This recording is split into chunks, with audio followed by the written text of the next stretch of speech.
بسم اللہ الرحمن الرحیم۔ ناظرین، اپنی اس ویڈیو کا آغاز حضور اکرم حضرت محمد صلی اللہ علیہ وسلم کے ایک ارشاد کے ساتھ کرتے ہیں،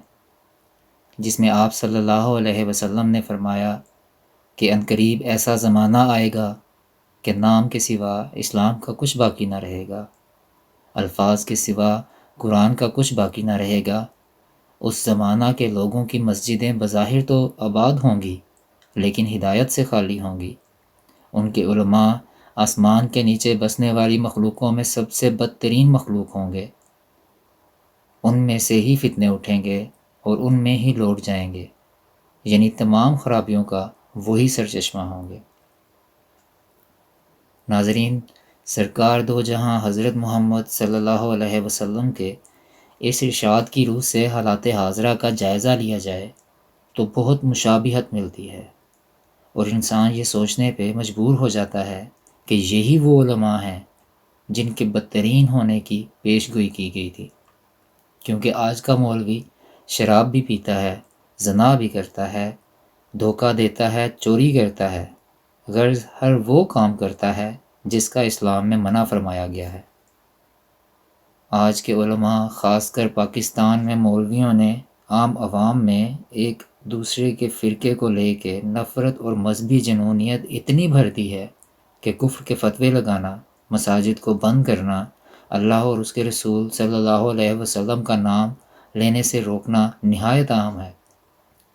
وہ مسلمان جو تبلیغ ہی اس چیز کی کرتا تھا کہ اللہ اور اس کے رسول کا نام لو، یاد کرو اور ایک خدا کی عبادت کرو، آج وہی مسلمان دوسرے مسلمان کو اللہ اور اس کے رسول صلی اللہ علیہ وسلم کا نام لینے سے روک رہا ہے، صرف اس لیے کہ وہ اسے مسلمان نہیں سمجھتا۔ یہاں ایک بنیادی سوال یہ اٹھتا ہے کہ کیا خدا تعالیٰ نے انسان کو اس امر کی اجازت دی ہے کہ وہ کسی کے مذہب یا عقیدے کا فیصلہ کر سکے؟ اس کا حق تو خدا نے کسی نبی تک کو نہ دیا، جیسا کہ حضور کریم صلی اللہ علیہ وسلم کی مثال ہمارے سامنے ہے، جب جنگ میں ایک کافر کو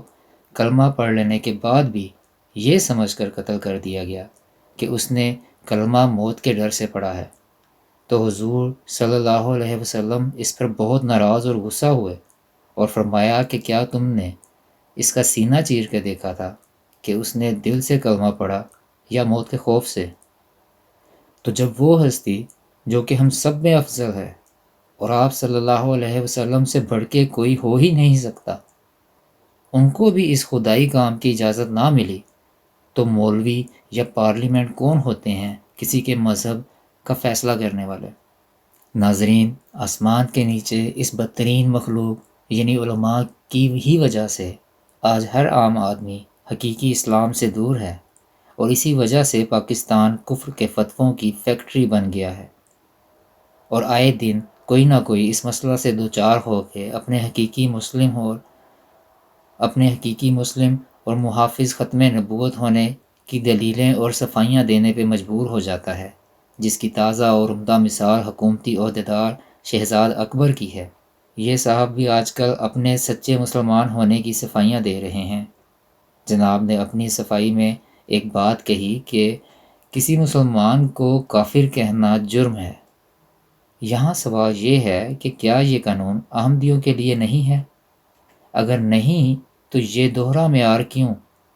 کیوں پاکستان میں احمدی کو خود کو مسلمان کہنے پہ پابندی ہے؟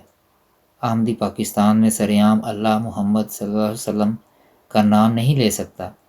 گھر میں، دکان میں یا کاروبار میں اللہ محمد صلی اللہ علیہ وسلم کا نام یا کوئی قرآنی آیت اور حدیث نہیں رکھ سکتا۔ یہ سب تو دور، پاکستان میں احمدی کو السلام علیکم کہنے کی اجازت نہیں ہے۔ اگر احمدی کسی کو السلام علیکم کہے تو اس پر بھی احمدی 3 سے 6 ماہ کے لیے جیل جا سکتا ہے۔ پاکستان میں احمدیوں کو مسجد بنانا تو دور، اپنی مسجد کو مسجد کہنے تک کا حق نہیں ہے۔ اس کے علاوہ ہمارے چینل پہ موجود پریس ریلیز اور پراسیکیوشن رپورٹس کے نام سے لگائی گئی ویڈیوز میں بھی پاکستان میں احمدیوں پہ ہونے والے دردناک مظالم کو بیان کیا جاتا ہے